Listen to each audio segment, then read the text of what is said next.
What happens in Amsterdam stains in Amsterdam.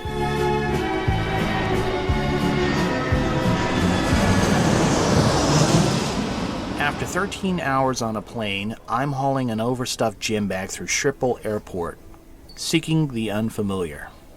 I wanted confirmation that I was in a foreign land, and an ocean length from familiars.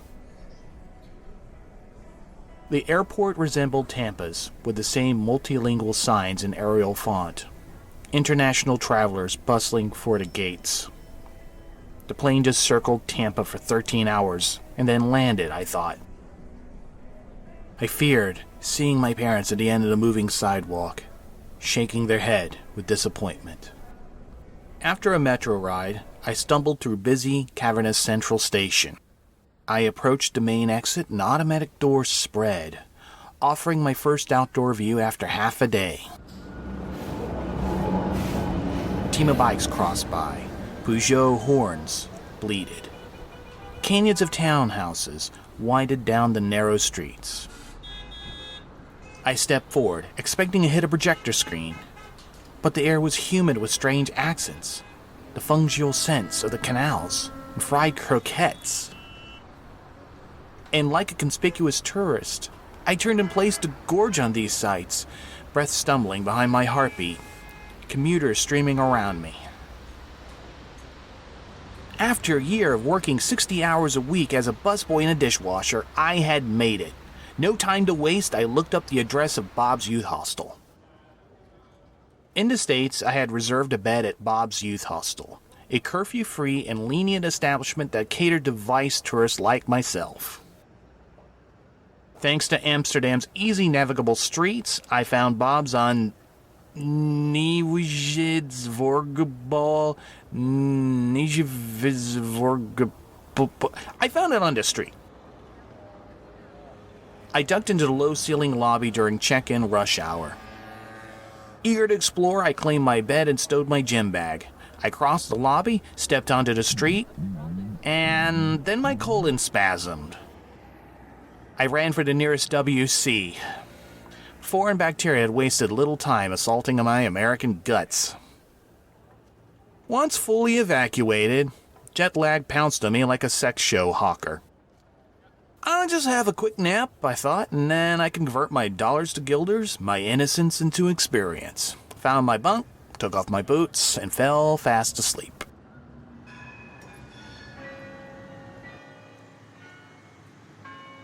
What seemed like moments later, a clerk tapped me awake. "It's now 11 a.m., time to clean the rooms. You've been sleeping for a very long time." I had wasted a whole day I'll never get back. I showered, changed clothes, and well-rested and electric with curiosity, I left the safety of the hostel and set out to explore this foreign land. Amsterdam would be a summer-long playground recess with no teachers on site. Once my dollars were converted to guilders, I was committed. My first meal in Amsterdam was at a Febo Audicatessen. Febo is a chain of self-serve restaurants bedecked in yellow where you can purchase food from a windowed vending machine. Unfamiliar with Dutch, I bought a mystery croquette with French fries and found that it was actually true that mayonnaise is a popular condiment in Europe. I consulted my Let's Go Europe travel guide. With my French fry fork, I bookmarked a grease-speckled listing for a coffee shop a few blocks from the Rijksmuseum. At Tampa's departure gate, I met a friendly Dutch family and their red-haired daughter, Natasha. Natasha's parents recruited her to accompany me to the Rijksmuseum. "Won't be the first time," she said dryly. I called her on a payphone and we agreed to meet at 3 p.m. that afternoon. I had time for a cup of tea, sober up, and then meet Natasha to view Rembrandt's The Night Watch.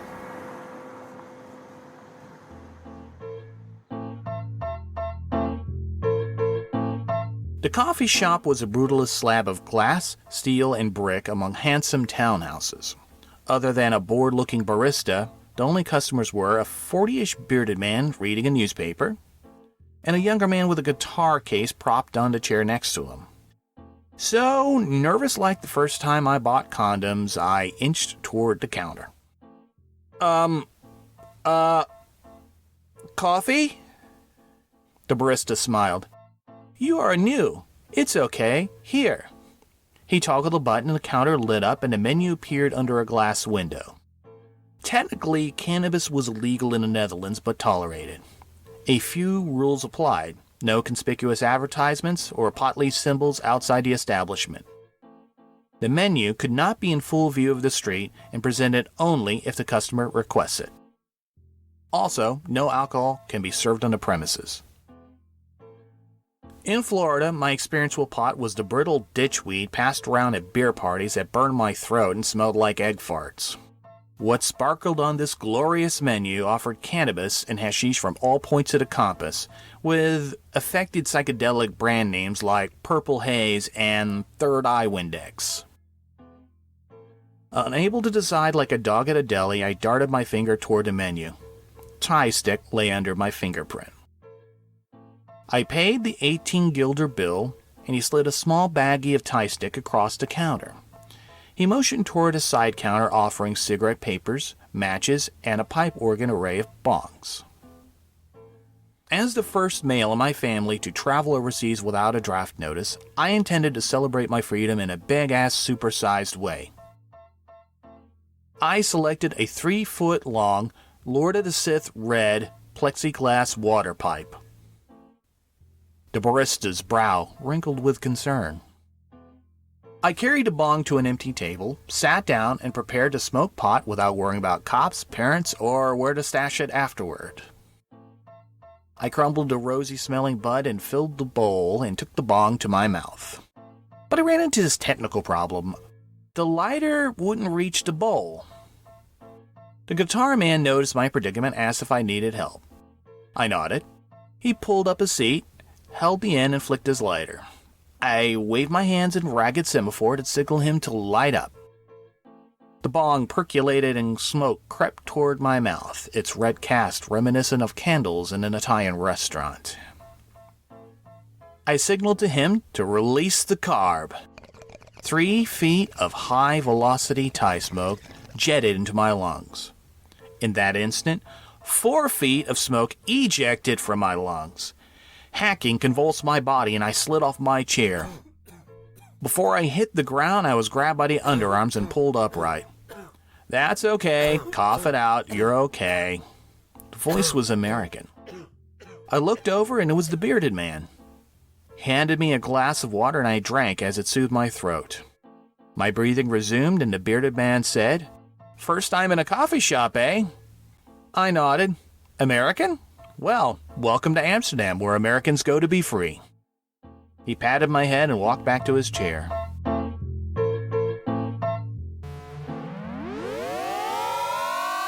Moments later, I reached a new summit of intoxication. Time melted into abstractions. I watched dust motes tremble in the light, and then 2 flies dart and loop in a dogfight around a light bulb. Then I started worrying. I worried that if I found myself here in Europe, what if I was a total dick? What if I found out I was common as table salt and didn't have a lick of talent? But soon, all those concerns billowed away as I thought about time. Time was pudding. Like I said, time was pudding. I glanced at the clock and I was 15 minutes late for my Rijksmuseum date. I pocketed my baggie and made my way, not too quickly, to the Rijksmuseum, and Natasha stood at a gate, arms crossed.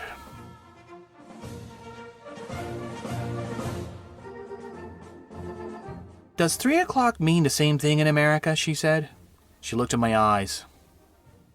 "Did you go to a coffee shop? That's all you Americans do here." "I did come here for the art."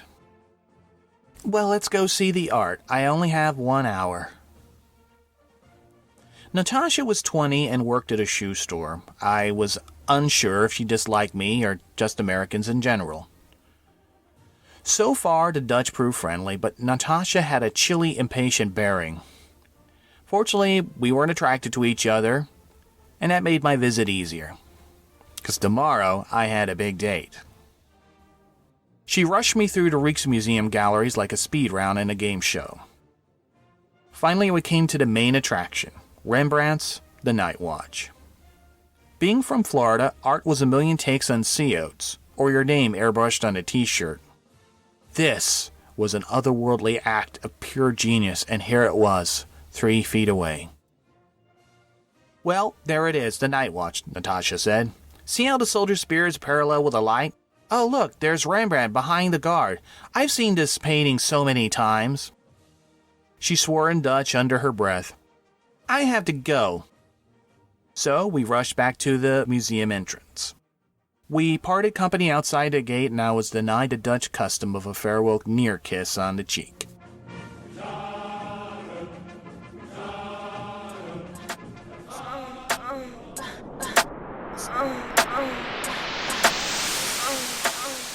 The next day, there was one last indulgence to taste. The world-renowned Sin Arcade, the Red Light District. Like cannabis, pornography and prostitution was semi-legal, as long as it stayed in its own quarter. It was daytime, but as I entered the district, red neon signs corrupted the pure yellow sunlight.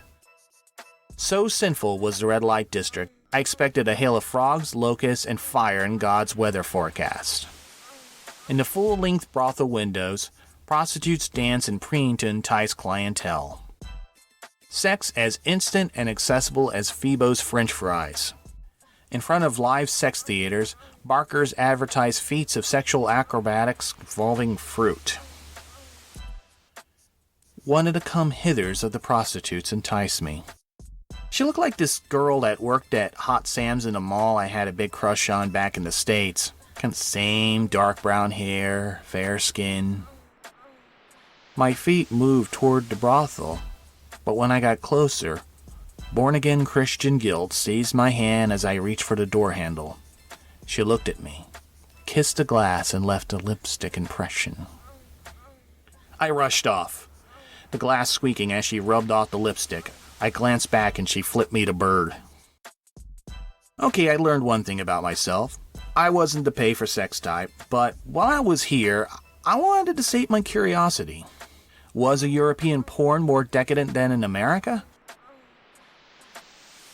Every male teen secreted playboys, penthouses, and hustlers acquired from of-age brothers, or that one kid whose dad had this huge porn stash.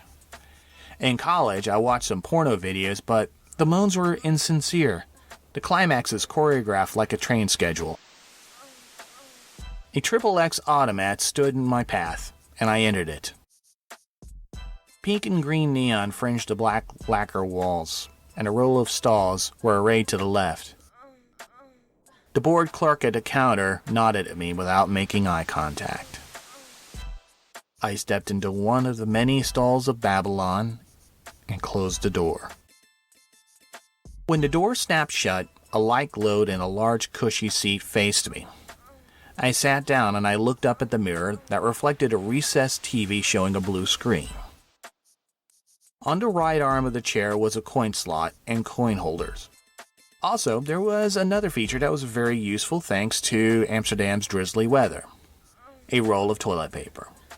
A wastebasket sat in a corner. Okay, just curious. I dropped a couple guilders into the coin slot, and the TV flickered to a channel where a black man mounted an Aryan goddess from behind. Up-down channel controls were embedded in the chair's arm. Another showed an S&M session. Group sex. Another meat and potatoes session. Mano y mano. Ready to conclude my tour, the channel landed on this scene. 2 blue-black-haired corpse-white goth girls seducing a young man with a pompadour on a couch. A Smith's "Meat is Murder" poster hung on the wall. The curvier goth peeled off the Morrissey clone's clothes, stroking his skin, and pulled him to the floor. The other girl pursed her lips, and I recognized her. The girl in a brothel window. What occurred next was over before the metallic echo of my unfastening belt and zipper rebounded back into my ears. Pleasure warmed my body like a fleece blanket from the dryer. As my endorphins lulled, shame cut through my ecstasy. There were consequences. On my drab sweater, the consequence ran in a long, diagonal streak from my belly to my right shoulder. I desperately tried to dab it off with the toilet paper, but it just smeared. I had to leave this booth sometime, so I did the only thing I could do. I took off my sweater, turned it inside out, and put it back on. I then exited this filthy booth. I had a mile-long perp walk back to my hostel, and the Dutch pedestrians were very kind to point out that my sweater was inside out. "Excuse me, but your shirt is backwards." A group of teen boys passed by, pointed and snickered me, and said something that sounded like, "Ear spritz." Finally, at Bob's, I changed sweaters and asked the desk clerk where I could find a laundrette. For the next 3 days, my shame disappeared in a smokescreen. I did a pot crawl through many coffee shops, sampling all kinds of blends, mingling in the fog with English, Germans, French, and Americans. I met one dreadlocked American who says he's been living in Amsterdam for a year. I asked him why. "For the freedom, man. What else?" Then he took a long drag from a joint. After a while, there was nothing left to smoke. I had tried it all, and like the ash in the bong bowl, so were my dreams of finding myself. Back in the States, I knew young men who smoked pot round the clock and consumed porn like Doritos. They had one thing in common. They all lived with their parents, and they were no-account losers. I didn't work 60 hours a week and bike to work to emulate one of these pathetic failures. All I had done in this beautiful city was indulge in a juvenile "when I get my own place" fantasy, but ignored the reputation Amsterdam should be known for.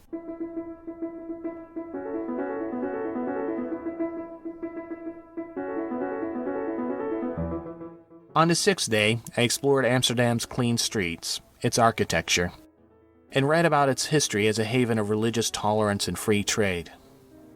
Knowing they could be executed, Dutch families hid Jews from the Nazis and organized non-violent strikes and resistance. After learning of this, I felt ashamed, like I just wiped my feet on their culture. With the trite juvenile rebelliousness out of my system, I stopped to smell the tulips and made my way to the Van Gogh Museum. I never stopped for coffee again.